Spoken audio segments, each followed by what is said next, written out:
ठीक है बेटा, तो ये हमारे पास चीजें हो गई थी जो मैंने आपको बताया। ठीक है, I was telling you that basically solubility तो होता है वाटर में डिसॉल्व करना है, किसी भी सॉल्वेंट में डिसॉल्व हो रहा है कि नहीं हो रहा। ठीक है, तो वो वाटर की अगर हम water is the solvent then solubility decreases although these all are insoluble. अगर मैं एल्केन की बात करूं, हाइड्रोकार्बन्स की बात करूं, चाहे वो एल्कीन है एल्केन है, वो सारे ही इनसॉल्युबल होते हैं वाटर में। ठीक है, हाइड्रोकार्बन्स एक चीज आपको बहुत अच्छी तरह क्लियर याद होनी चाहिए कि hydrocarbons are non polar, they are non polar substances. ठीक है, और एक चीज, एक रूल है, universal rule, like dissolves like. तो नॉन पोलर को डिजॉल्व करता है, पोलर पोलर को करता है। Water is a polar solvent. ठीक है ना, तो अब क्या होगा, वाटर पोलर सॉल्वेंट है, हाइड्रोकार्बन नॉन पोलर सॉल्वेंट है। तो हाइड्रोकार्बन वाटर में डिजॉल्व नहीं होगा। हाइड्रोकार्बन किस में डिजॉल्व होगा, किसी ऑर्गेनिक सॉल्वेंट में डिजॉल्व होगा।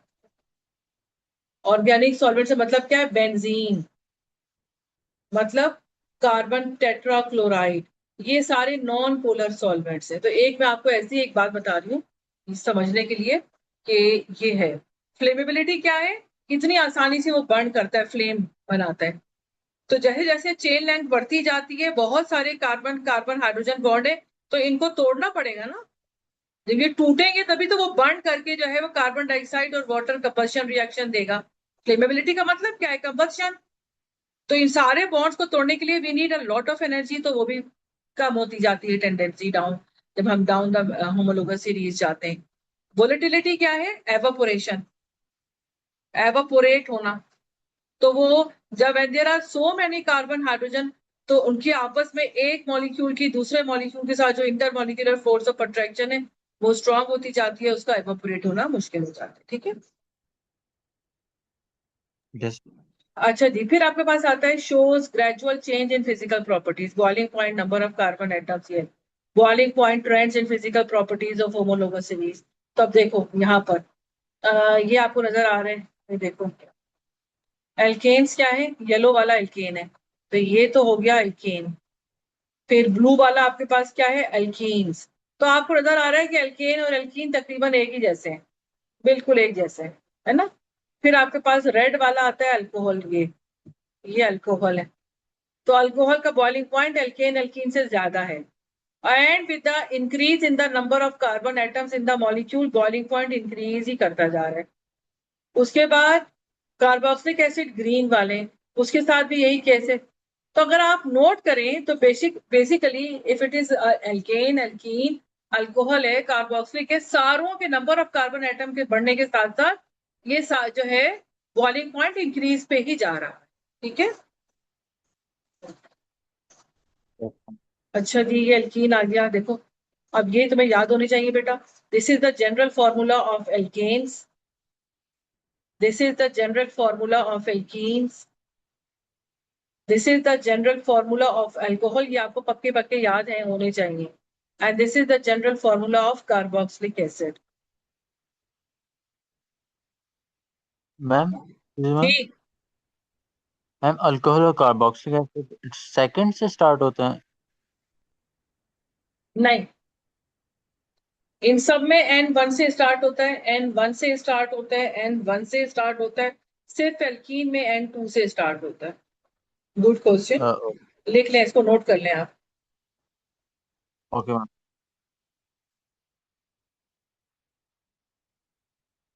फिर आपके पास है अल्कोहल्स आ गए।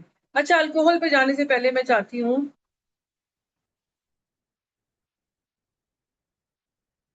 कि मैं आपको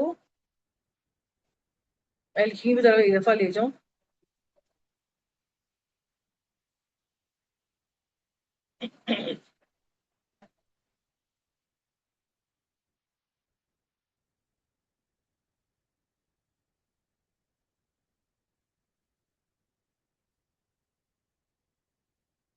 अच्छा देखो बेटा, ये हमने किया था प्रेपरेशन ऑफ मीथेन, मैंने आपको करवा दिया था उस दिन। केमिकल प्रॉपर्टीज मैंने सब्स्टिट्यूशन रिएक्शन भी करवा दिए थे, फोटोकेमिकल रिएक्शन होता है। फिर इथीन आ गया था, एल्कीन्स की एग्जांपल है, इसकी प्रॉपर्टीज सारी हैं आपके पास, फॉर्मूला आ गया, डॉट एंड क्रॉस डायग्राम भी आपको जरूर बनानी आनी चाहिए, राइट।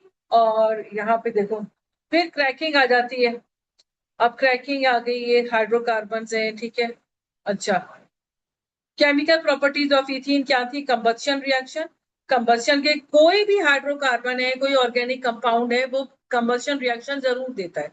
और कंबस्शन रिएक्शन क्या होता है? उसका रिएक्शन विद ऑक्सीजन, ठीक है। और उसके रिजल्ट में आपको कार्बन डाइऑक्साइड और वाटर मिलता है, it is an exothermic reaction, चाहे वो एल्केन है, एल्कीन है, कोई कार्बोक्सिलिक है, व्हाटएवर।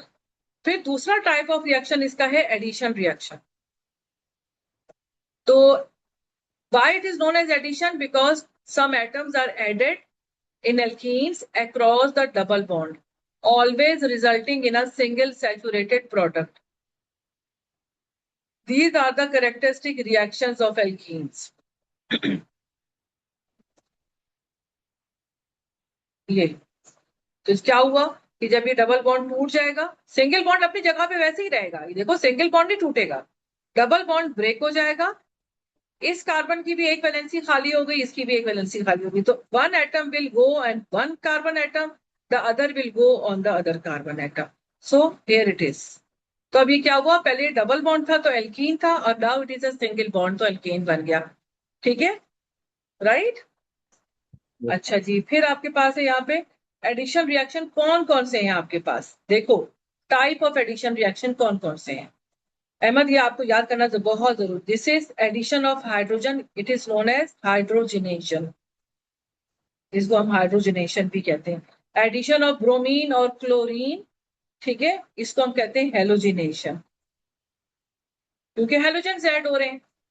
एडिशन ऑफ HCl, इसको आप कहोगे हाइड्रो हेलोजिनेशन, हाइड्रो हेलोजिनेशन यानी हाइड्रोजन और हेलोजन दोनों ऐड हो रहे हैं across the double bond. Addition of steam, इसको आप कहोगे हाइड्रेशन, ठीक है। अब पहला आपके पास, हमारे पास क्या है यहाँ पर, C double bond C, hydrogen add हो रहा है, वही वाली बात है कि ये डबल बॉन्ड टूट जाएगा, और ये H2 जो है ना वो बेसिकली ये है, ऐसे ही है ना hydrogen molecule. So what will happen, this hydrogen will go on this carbon and the other will go on this carbon, so here we have alkane, ठीक है, and this is the catalyst and this is heat, तो इससे ये reaction हो रहा है, ठीक है। Now, importance of hydrogenation. Oil has unsaturated fats. If hydrogen is passed through it, then it becomes margarine. Oil क्या है? एल्कीन है, समझ रहे हैं?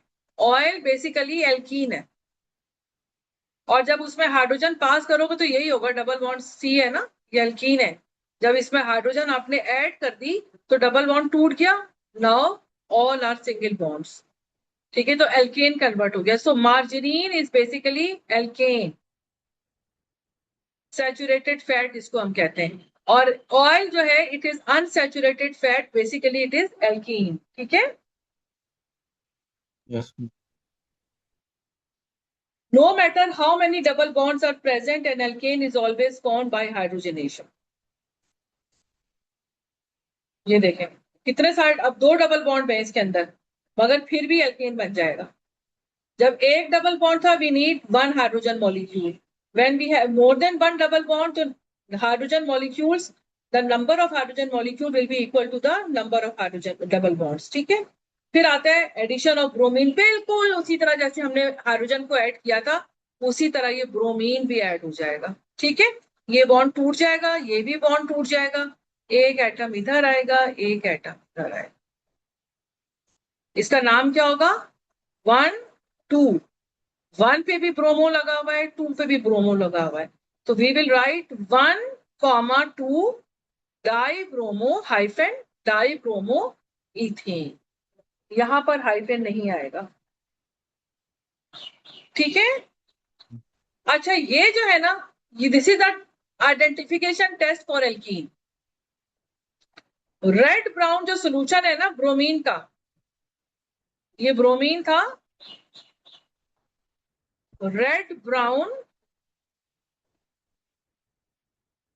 एक्वस ब्रोमीन, ब्रोमीन वाटर भी कहते हैं इसको, ये एक्वस ब्रोमीन के अंदर जैसे ही आपने ये इथीन गैस डाली, पास की, तो ये क्या हो जाएगा, इसका कलर रेड ब्राउन से ट्रांसपेरेंट हो जाएगा। तो आप कहोगे कलर डिस्चार्ज। ठीक है, तो कंफर्म हो गया कि जो चीज हमने पास की है वो अनसैचुरेटेड थी, वो एल्कीन थी। आप समझ रहे हैं मेरी बात? ठीक है, इसको हम कहते हैं bromine water test. Then we have addition of HCl, once again यही वही वाली बात है, HCl। तो ये वाला बॉन्ड भी टूटेगा, ये वाला बॉन्ड भी टूटेगा, H जो है वो एक इधर जाएगा, Cl जो है एक इधर आएगा, and this is you get. फिर अगर हाइड्रेशन है, एडिशन ऑफ स्टीम जिसको हम हाइड्रेशन कहते हैं, उसमें क्या है, वो उसको आप ऐसे बनाओगे, H वाटर को ऐसे लिखना है। ठीक है, तो ये वाला बॉन्ड भी टूटेगा, ये वाला बॉन्ड वंस अगेन टूटेगा, ये जो है एक कार्बन पे जाएगा, the other part OH will go on the other carbon. Now this a very important thing is to remember the reaction conditions here, क्योंकि पेपर में ये जरूर पूछता है वो आपसे, इंपॉर्टेंट।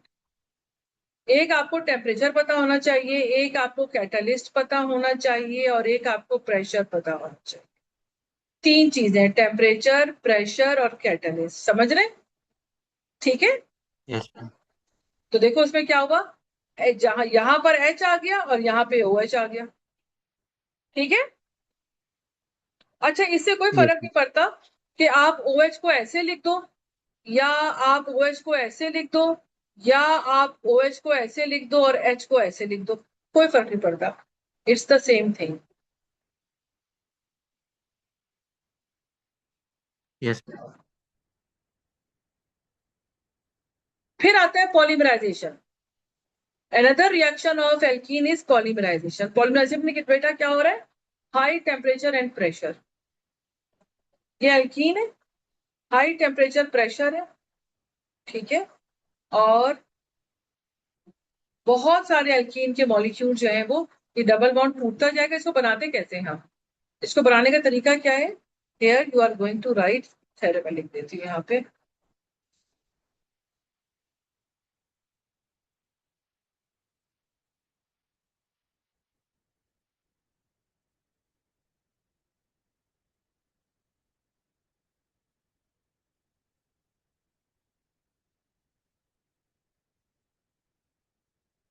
अच्छा बेटा देखो, अब पॉलीमराइजेशन जो है ना आपके पास,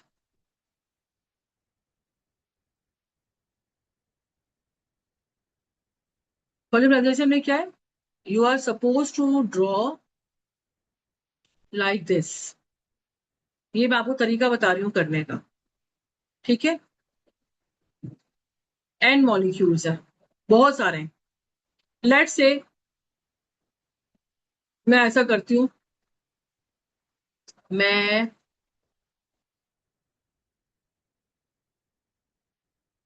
प्लस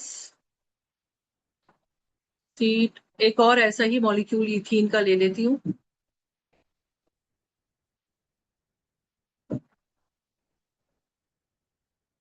ठीक है, अब क्या होगा, हाई टेम्परेचर पे कैटलिस्ट की प्रेजेंस पे ये वाला बॉन्ड टूटेगा, ये वाला बॉन्ड टूटेगा। ठीक है,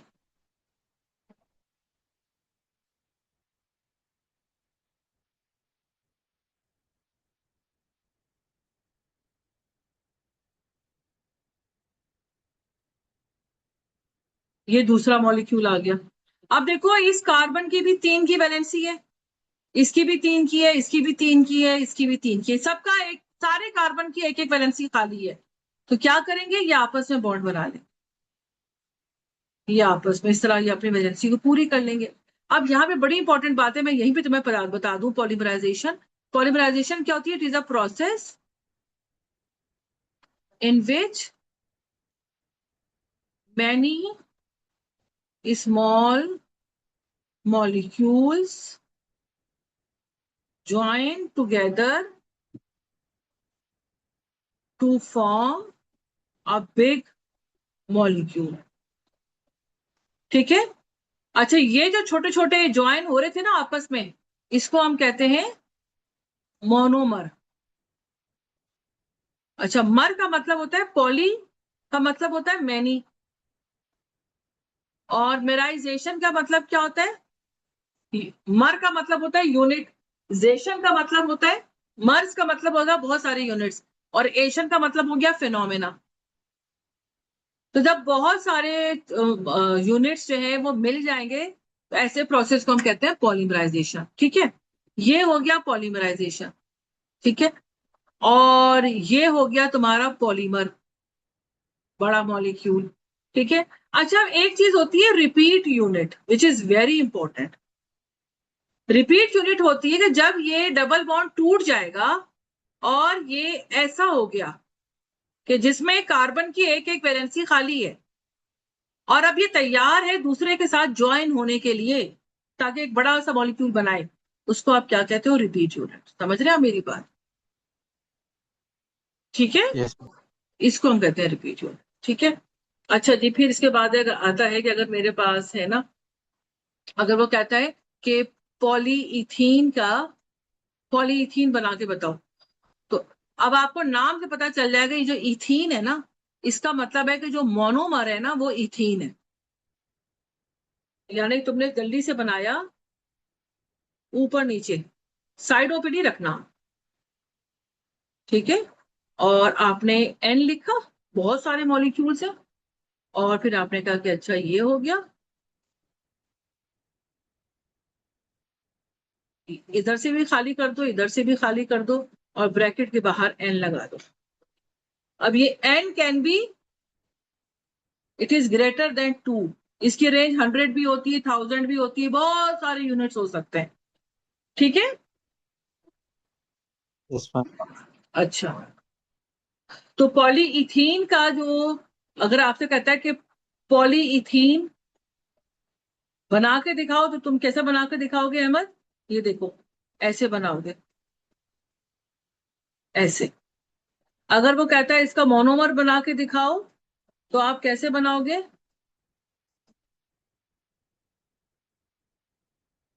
डबल बॉन्ड। अगर वो आपसे कहता है इसका रिपीट यूनिट बना के दिखाओ, तो आप कैसे बनाओगे?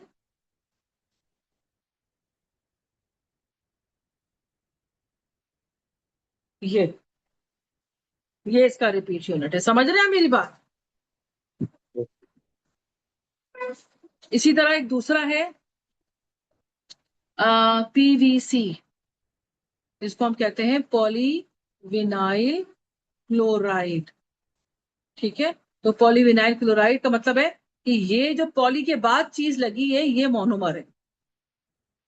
तो तुम्हें पता होना चाहिए विनाइल क्लोराइड किसको कहते हैं। विनाइल क्लोराइड कहते हैं इथीन के अंदर जब एक हाइड्रोजन की जगह क्लोरो आ जाता है, तो उसको कहते हैं विनाइल क्लोराइड। समझ रहे हैं आप?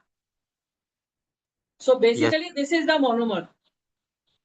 और जब बहुत सारे ये मोनोमर्स इकट्ठा हो जाएंगे तो क्या बन जाएगा? Polyvinyl chloride. समझ रहे हैं? ये यस बन गया पॉलीविनाइल क्लोराइड, ये इसका मोनोमर था, ये पॉलीमर है। और अगर मैं कहती हूँ अहमद मुझे इसका रिपीट यूनिट बना के दिखाओ, तो कैसे बनाओगे? ये सिंगल डबल बॉन्ड बॉन्ड होगा हटा और दो, यस मैम। बस डबल बॉन्ड हटा दो, और ये रिपीट यूनिट बन गया। This is the repeat unit. ठीक है, मैम पॉलीमर में डबल बॉन्ड ब्रेक हो जाता है। हाँ, पॉलीमर में वो खत्म हो गया। Yes ma'am. जब भी तो बहुत सारे मॉलिक्यूल आपस में ज्वाइन करेंगे ना, वरना पांचवी वैलेंसी तो नहीं बनाएगा फिर कार्बन, उसको तो बना ही 4 सकता है। ठीक है, तो ये आपको बात याद रखनी है। फिर आपके पास आ गया जनाब uses of ethene, important thing है।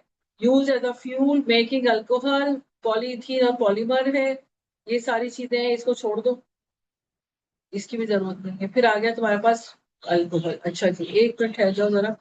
हाँ जी, ये एल्कीन्स आ गया, देखो ये तुम्हें याद करना चाहिए बेटा, एक मिनट ठहरो मैं बताऊँ ये। हाँ, आपको ये वाली कंडीशंस को याद करना जरूरी है।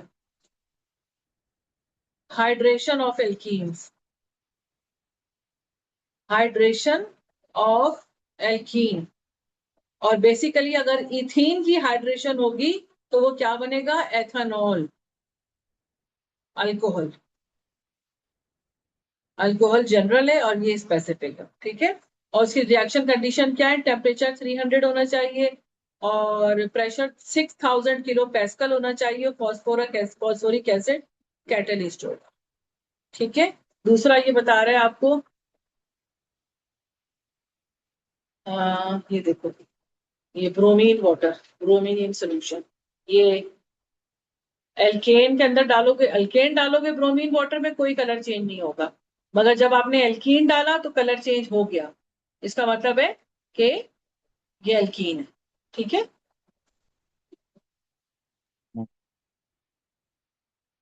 ये पॉलीमर आ गया, मतलब पॉलीमर बता दिया।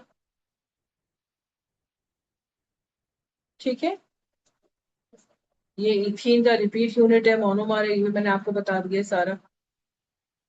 ये देखो, पीवीसी विनाइल क्लोराइड और क्लोरो इथीन भी कहते हैं इसको, और दूसरा है पीटीएफई टेट्रा फ्लोरो इथीन, जिसको टेफ्लॉन कहते हैं, इसका कॉमन नेम है। टेफ्लॉन के जो आपको पता होता है, नॉन स्टिकिंग पैन्स होते हैं, पॉट्स होते हैं, वो इसी के बने होते हैं।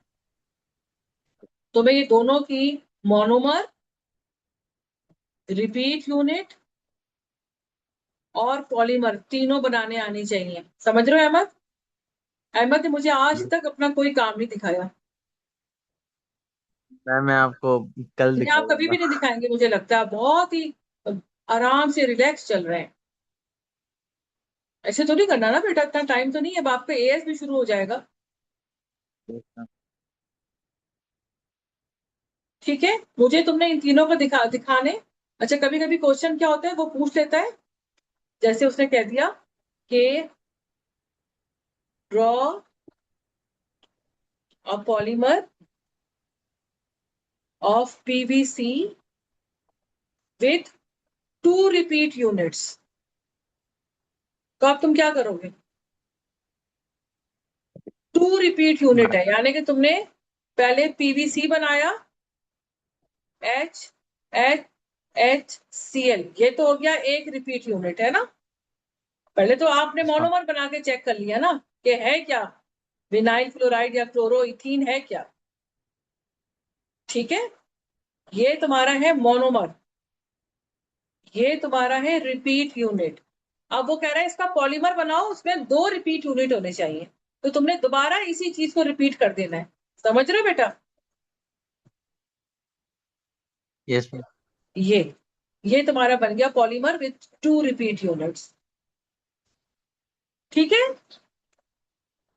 बस आज मैं इतना ही कराऊंगी, आप अपना टेस्ट रेडी कर लो, मैं शाम तक टेस्ट अभी बल्कि शेयर कर देती हूँ टेस्ट, आपका क्या ख्याल है? Okay ma'am. ठीक है, और फिर आप मुझे करके दे दें, 1 घंटे में टेस्ट ओके करके देना है। तैयारी है? ओके मैम, बस रिवाइज करना है, वो 30 मिनट्स में हो जाएगा। रिवाइज करो, ट्वेंटी मैं ट्वेंटी भेजती हूँ फाइव आपको। ओके, अल्लाह हाफिज।